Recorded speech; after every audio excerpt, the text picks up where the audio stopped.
Les amis, après plus de 700 jours passés à construire mon agence de SMMA, il est temps que je vous fasse mon retour de manière 100% honnête. Je commence par une chose très simple, je n'ai rien à vous vendre, d'accord? Je n'ai strictement rien à vous vendre, donc je n'ai aucun intérêt à vous dire que le SMMA c'est le business model qui va vous promettre monts et merveilles, c'est le business qui va vous rendre riche en moins de je ne sais combien de jours où vous allez gagner 200 000 euros par jour ou par mois ou je ne sais combien d'euros. Non, je n'ai pas d'intérêt à faire ça. J'ai véritablement l'ambition sur cette chaîne, vraiment ça transpire de passion. J'ai toujours voulu créer une chaîne YouTube autour de sujets qui m'animent. J'ai envie de créer de la valeur sur cette chaîne. J'ai envie de vous apporter des éléments sur ce que je connais, sur ce que je vis, que ce soit dans l'entrepreneuriat, dans le sport, dans la nutrition ou encore dans la santé mentale. C'est vraiment mon véritable intérêt à travers cette chaîne. C'est vraiment de créer une communauté de gens qui me ressemblent. Donc véritablement, il n'y a rien à vendre. C'est un retour 100% honnête après plus de 2 ans en fait, passé à construire cette agence de digital marketing. Qu'est-ce qu'on va voir dans cette vidéo? Donc comment est-ce que je vais te donner mon retour 100% honnête? Déjà, je vais répondre à une question toute bête qui est: est-ce que ça vaut encore le coup d'ouvrir une agence SMMA en 2025? La première question à laquelle je vais tenter de répondre. D'ailleurs, j'en profite pour vous dire aussi vraiment, oui, ça fait plus de 2 ans que je travaille corps et âme sur un sujet comme celui-ci, mais je vais essayer vraiment de parler de ça en toute humilité, d'accord? Pour moi, on n'a jamais la science infuse. Je vais parler en connaissance de cause, mais je ne suis pas quelconque expert, même si ça fait je ne sais combien de temps. Pour moi, on a toujours des choses à apporter, mais on n'a pas la science infuse. Donc vraiment, j'aimerais vraiment vous apporter mon point de vue, apprendre avec des guillemets et faites votre propre avis dans n'importe quel sujet d'ailleurs. Donc voilà, est-ce que selon moi, ça vaut le coup d'ouvrir une agence SMMA en 2025? Je vais vous parler de ce que j'ai monté, de l'agence que j'ai montée. Je vais vous parler de 2 difficultés principales que j'ai eues, à savoir 1, comment construire une offre qui est dite gagnante et 2, comment trouver son premier client. Ensuite, je vous donnerai les inconvénients et les avantages de ce business model et puis je parlerai bien évidemment de mes résultats et ce que j'ai réussi à gagner de l'argent grâce à ce business. Voilà, sans plus attendre, on va commencer par la question qui est: est-ce que ça vaut toujours le coup d'ouvrir une agence SMMA en 2025? Pour moi, la réponse est bien évidemment oui, pour une simple data déjà, qui est que les gens passent en moyenne 2h30 sur les réseaux sociaux. Parce que tu te rends compte, les gens passent plus de 2 heures. Moi personnellement, je ne peux pas, tu vois, c'est la raison pour laquelle je coupe mes notifications et j'essaye d'être le moins possible sur les réseaux, parce qu'en fait, à la fin de ta vie, tu te rends compte que tu as passé, je t'imagine, peut-être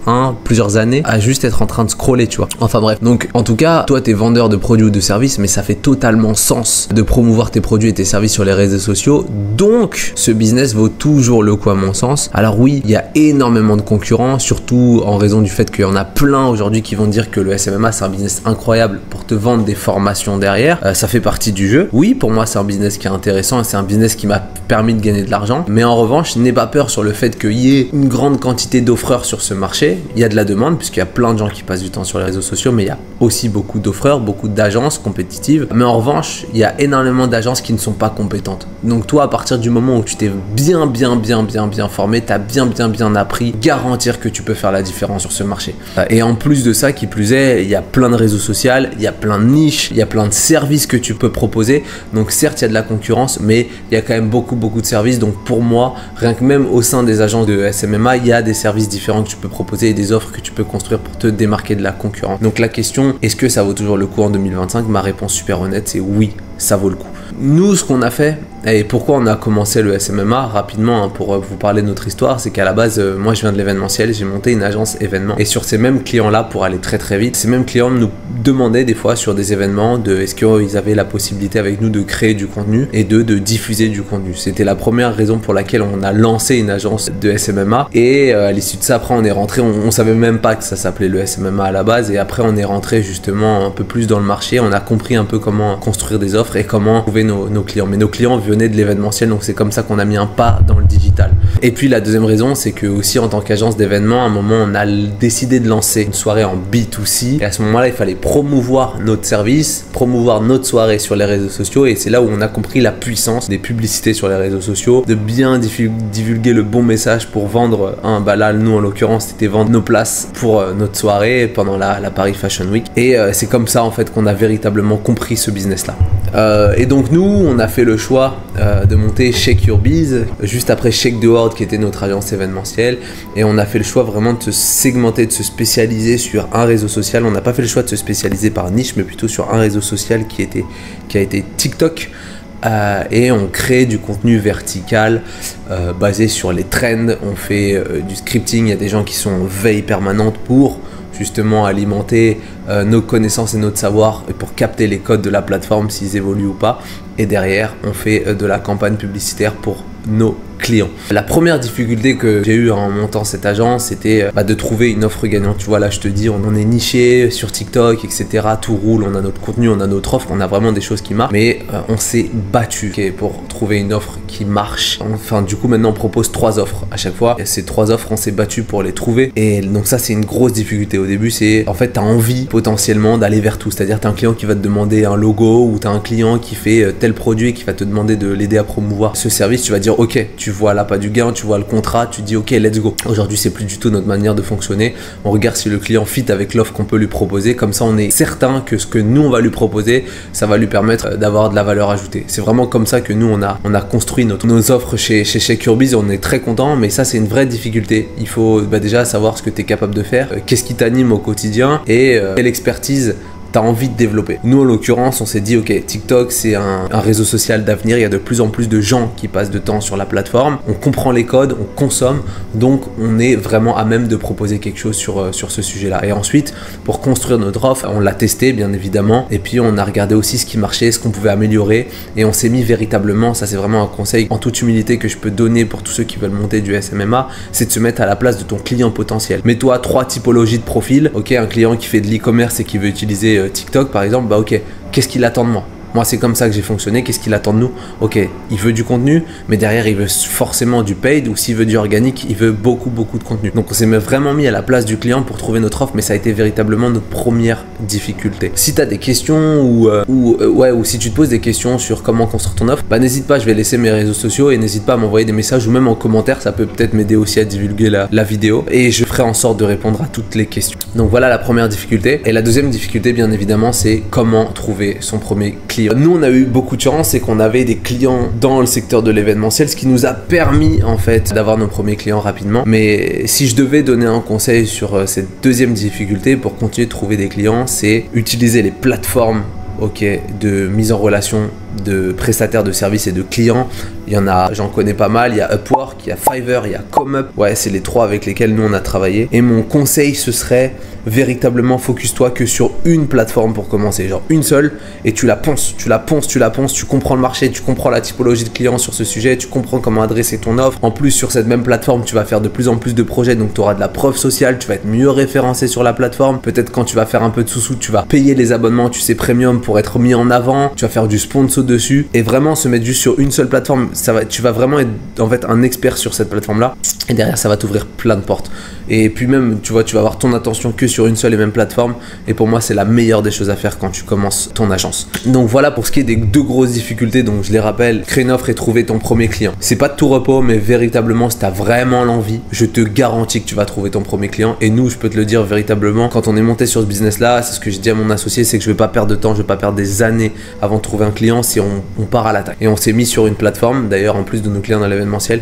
Et on a vraiment réussi à... je pense qu'on a eu notre premier client avant la fin du premier mois. Je suis quasi certain parce que c'était une volonté de nos parts. On a tout fait pour. Bien évidemment, on a essayé plein de trucs, mais je t'épargne les détails. On a essayé les messages à froid, on a essayé la prospection sur LinkedIn, on a fait du scrapping, on a fait vraiment énormément de choses. Mais ce qui nous a véritablement fait gagner nos premiers clients, ça a été de se mettre sur une plateforme et de poncer la plateforme de fond en comble. Et nous, on était sur une plateforme où on a eu de la chance et qu'on pouvait attirer des clients sur de l'événementiel et aussi sur du digital. Donc en fait, on a joui de notre notoriété dans l'événementiel pour pouvoir attirer des clients dans le digital. Donc voilà pour les 2 grosses difficultés quand tu lances pour moi ton agence SMMA. Maintenant, je vais te parler des inconvénients à monter une agence de SMMA. La première pour moi, c'est que tu as un énorme manque de scalabilité. Aujourd'hui, je vois beaucoup de choses, beaucoup de gens qui te disent avec le SMMA et l'IA, tu peux faire des revenus passifs et ci et ça. J'attends de voir, très honnêtement, j'ai pas expérimenté ce sujet-là. En l'occurrence, sur ce que je sais, ce que j'ai compris de ce business, c'est que généralement quand tu travailles avec un client, c'est très compliqué de décorréler ton temps de l'argent que tu vas générer parce que le client vient aussi pour de l'humain.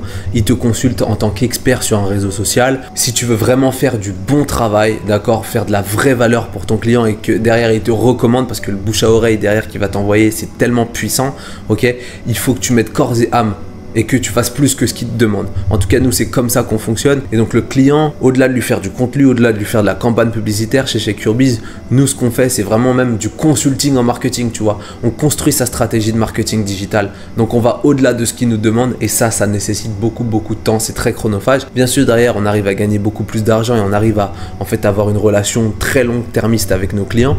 Mais, on va pas se mentir, scaler ça, c'est hyper compliqué. Parce qu'un client, quand il te consulte en tant que prestataire de service, il veut savoir que tu es là, il a besoin de t'appeler, il va t'appeler. Des fois, tu es en réunion, il va t'appeler à n'importe quel moment, il va t'envoyer des messages, il faut que tu répondes vite, il faut que tu sois hyper actif, il faut que des fois tu adaptes un petit peu ton offre. Enfin, tu vois, tout n'est pas bleu, n'est pas rose. Et même si demain, tu as trouvé une IA pour construire quelque chose, ça marche à la relation de confiance pour moi et ça marche aussi beaucoup au relationnel. C'est mon point de vue, une fois de plus, tout se respecte. Une fois de plus, j'ai pas testé les modèles IA dans le SMMA. Moi, je parle vraiment de ce que je sais et de ce que j'ai fait. Ok. Et en plus, si tu veux bosser avec des gros clients, c'est des gros corpos, c'est eux qui vont payer le plus et eux, ils ont l'habitude de faire des réunions, ils ont l'habitude de faire des calls, il faut leur faire des press. Tu vois, bien sûr que tu peux faire une IA qui va faire du site en 2-2 pour des petits commerçants, mais derrière, c'est pas eux qui vont véritablement te payer. Tu vois, nous, chez nous, en tout cas chez SecureBiz, ça a vraiment été 20% de nos clients qui font 80% du chiffre d'affaires, c'est réel.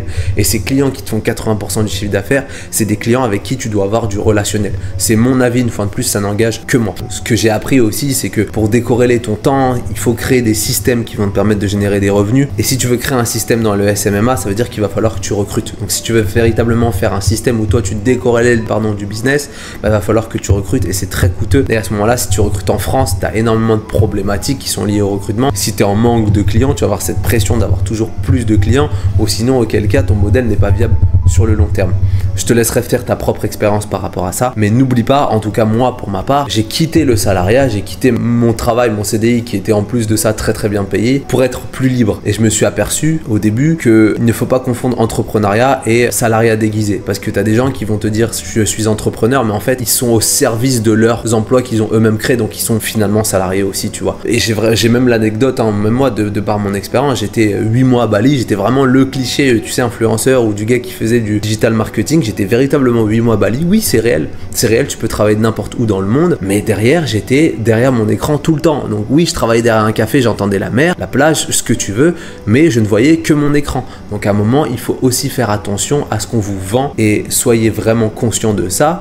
Faire du digital, travailler de où tu veux, ne pas forcément dire que tu es libre. Tu es juste libre de travailler, peu importe où, mais tu vas dans cette liberté, tu vas quand même travailler. Donc est-ce que tu es libre? À toi de faire ton propre arbitre. Donc voilà l'inconvénient. En tout cas, si tu veux être libre, va falloir que tu crées un système solide et à ce moment-là, il va falloir quand même du relationnel et donc du recrutement. Et donc tu seras peut-être pas forcément aussi libre que tu le penses. Après, à toi bien sûr de trouver les bons partenaires, trouver ta bonne équipe qui va faire ta production. Si tu mets en place un système pour set, pour close et derrière quelqu'un qui te fait ta production, oui, il y a quelque chose à faire. Mais ça va prendre beaucoup plus de temps que ce qu'on peut te montrer sur les réseaux sociaux. En tout cas, c'est mon humble avis. Voilà pour les inconvénients. Voilà, ça c'est pour moi les gros inconvénients. Ensuite, pour les avantages, il y en a quand même pas mal. Déjà, t'as pas de barrière à l'entrée. C'est très peu coûteux de monter son agence SMMA. Tu peux te faire tes premiers clients grâce à ton réseau aussi. Ça, c'est génial. Donc, tu peux faire de l'argent très rapidement si tu arrives vraiment à avoir un bon réseau et à vendre tes services et ton produit. Une fois de plus, si tu as bien appris, que tu t'es bien formé auprès des bonnes personnes, oui, tu peux faire de l'argent et être potentiellement ton propre patron